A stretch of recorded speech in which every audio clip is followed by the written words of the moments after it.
Hello friends, good evening. কেমন আছো সবাই? আশা করি ভালো আছো।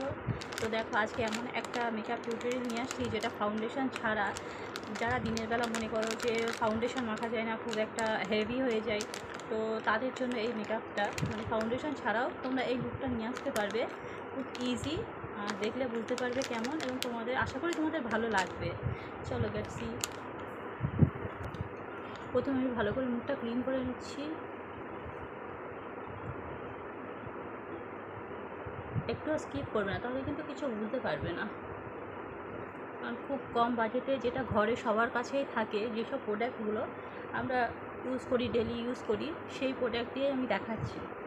স্কিপ করবে না, তাহলে কিন্তু কিছু বুঝতে পারবে না।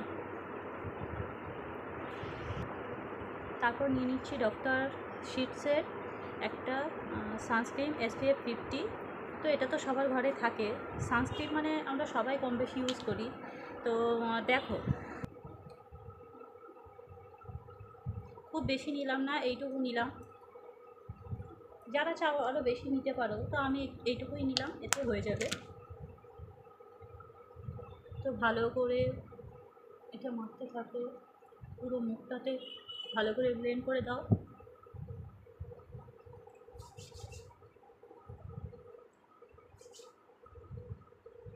এগুলো তো কম বেশি সবার ঘরেই আছে, তোমরা জানো।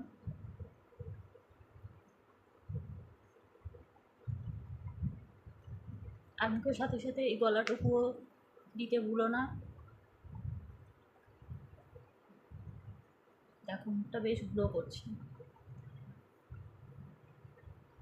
আমি একটু লিপ বাম লাগিয়ে নিয়েছিলাম প্রথমে, তোমরাও তাই করবে, তাহলে ঠোঁটটা খুব একটা ক্রেজি হয় না। হয়ে গেছে। তারপর নিয়ে নিচ্ছে মেবলিনের SPF 30, একটা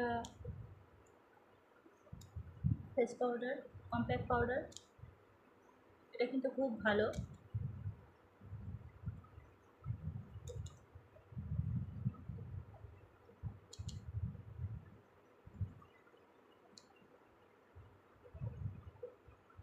যেই জায়গাগুলো মনে করো খুব ট্যান পড়ে, তারা কিন্তু সেই জায়গাগুলো একটু বেশি করে লাগাবে। অবশ্যই গলায় দেবে। আমার এটা কিন্তু মিডিয়াম শেড, হ্যাঁ। এবার যার, যদি তোমাদের ডার্ক শেড হয় ডার্ক শেড, যদি লাইট শেড হয় আর একটু লাইট নেবে। আমার এটা মিডিয়াম শেড দিয়েছি আমি। দেখো, ঠিক আছে না? দেখো তারপর কী করি। দিনের বেলা অনেকে বেশি সাজতে পছন্দ করে না, তো এটা হচ্ছে লিপ অ্যান্ড চিক